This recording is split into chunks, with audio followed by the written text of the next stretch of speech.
Hello, this is Keith Haggerty, and this is my final presentation for my final project plan for launching University Alumni Online Magazine.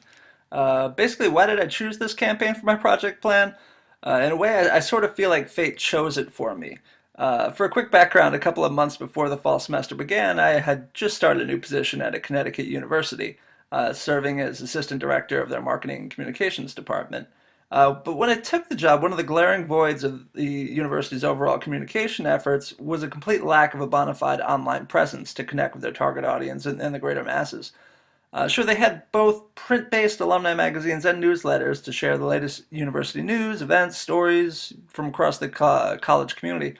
But to really help expand the university's reach to its publics, especially in the year 2014, a digital presence was just way, way, way long overdue, especially for a university with enrollment of over 12,000 students.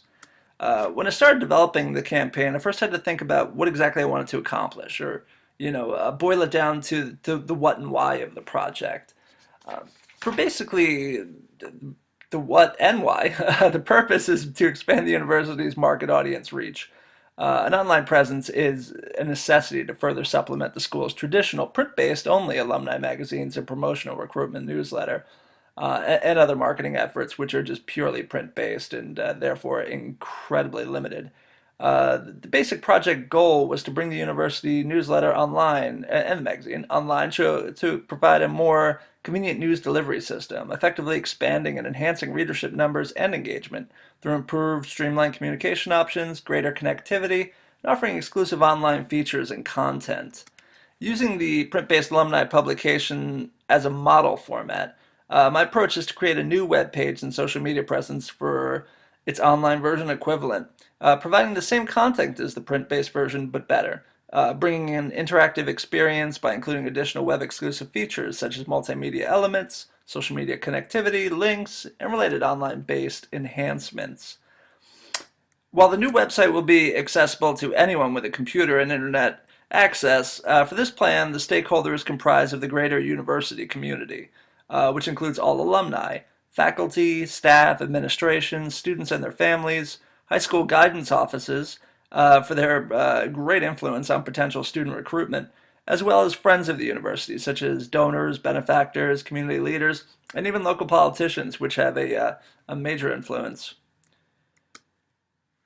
The requirements for this particular type of project is that each online edition of the magazine must include several features, such as a comprehensive navigation bar, categorized for each type of story and multimedia offering, top stories listing, a faces of the university, which basically includes profile stories of prominent alumni, current students and faculty, donors who are making a big difference.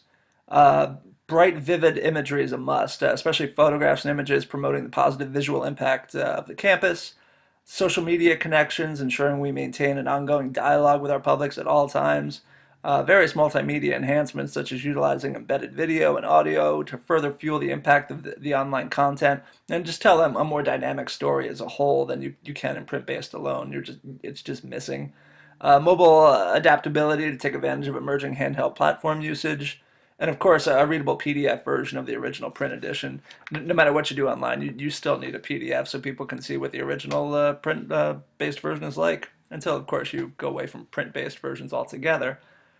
And as far as the milestones, all print-based stories migrated to online magazine website. All print-based photos and images migrated. Another milestone would be an active working hyperlinks throughout all online stories.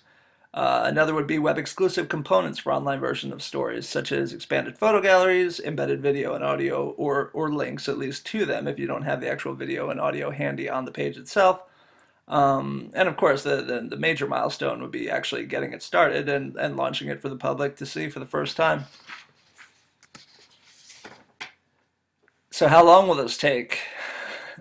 By my estimation of the various steps needed throughout the process of migrating the primarily print-based publication over to its newly created website, I believe it'll take approximately 1 to 2 months, with some of the scheduling X factors, including a big, I can't even say enough, the biggest one would be staff resources, particularly with our web development team, who play a major role in bringing the site from idea to fruition. They just have the technical know-how that I don't quite have, so I definitely have to lean on them to do the heavy lifting when they can. I just give them the ideas. The availability of multimedia components and making sure we have the proper edited video and audio components designed for what we need. And also a big issue, which I didn't put in the overall project plan, but is make sure you have permission. No matter what you're using, no matter what the video, audio, photo, it doesn't matter. Whatever form of media, you have to make sure you have the permission because there's nothing more embarrassing than posting something and then finding out you weren't allowed to. And of course, another scheduling act factor would be just overall editorial decisions, such as, well, they can change on a whim, basically, such as a refocus on what stories and content make the cut or miss out altogether based on audience needs and last minute administrative priorities. But if we can do this, I think once the initial online university magazine launch is completed within the 1 to 2 month time frame, I believe subsequent online editions, which would come out approximately every other month, will be far less time consuming, as it will instead rely more on ongoing maintenance and periodic content cycling. And that's my presentation, and I hope it goes well. Thank you.